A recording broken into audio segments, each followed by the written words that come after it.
Sir sir Rajagopal Reddy గారు sir sir first మా గౌరవ ముఖ్యమంత్రి గారికి ధన్యవాదాలు సార్.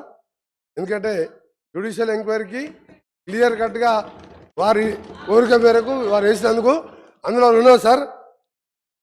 గౌరవ సభ్యులకు ఆయన పవర్ మినిస్టర్ ఉండే పేరు పవర్ లేని పవర్ మినిస్టర్ ఆయన మొత్తం నడిపించింది ప్రభాకర్ రావు. ఈయనకి ఏం తెలియదు అధ్యక్ష, ఆ సబ్జెక్టే తెలియదు ఆయనకు.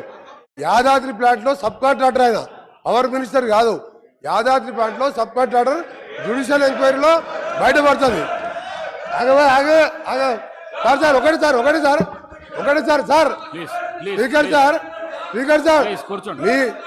సార్ మీ అనుమతి సార్.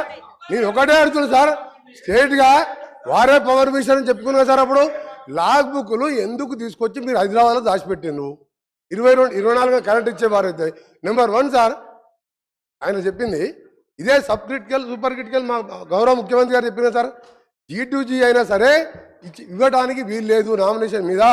అది చాలా క్రిమినల్ చర్య, అది దోపిడీ చర్య.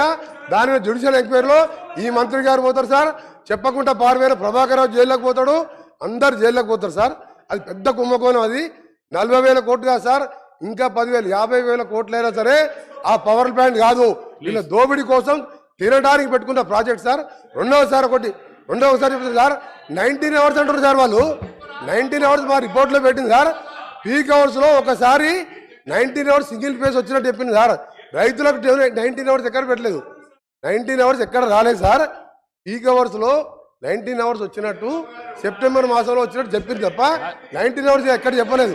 అందుకనే సార్ వీరు మా ఆయన గౌరవ ఎమ్మెల్యే గారు, గౌరవ శాసనసభ్యులు ఆయన ఏం చెప్తున్నారు సార్? ఆయన మంత్రి గారు ఇంత నీకు అర్థమవుతుంది, రేపు జైల్లో పోయినాక అర్థమవుతుంది. రేపు జగదీష్ రెడ్డి గారు సార్ మీరు ప్లీజ్ నీకెందుకు శ్రీహరి గారు, నేను ఒకటే చెప్తున్నా సార్. మీరు ఒకటే అబద్ధాన్ని ఎప్పుడు 24 గంటలు 12 గంటలు ఎక్కువ ఇవ్వలేదు. మీరు ఇవాళ చెప్పిన దాంతో మా పవర్ మొత్తం ఇవాళ ఏపీ ట్రాన్స్కో జెన్కో నష్టాలు ఉందంటే దానికి కారణం ఈ పనికిరాళ్ళ చేత కానీ అప్పుడున్న ప్రభుత్వం చేసిన చేతలతో ఇవాళ నాశనం అయింది సార్. దాన్ని ముఖ్యమంత్రి గారు ఇచ్చినందుకు వారికి ధన్యవాదాలు. మంత్రి గారు కూర్చోండి. రాజగోపాల్ రెడ్డి గారు.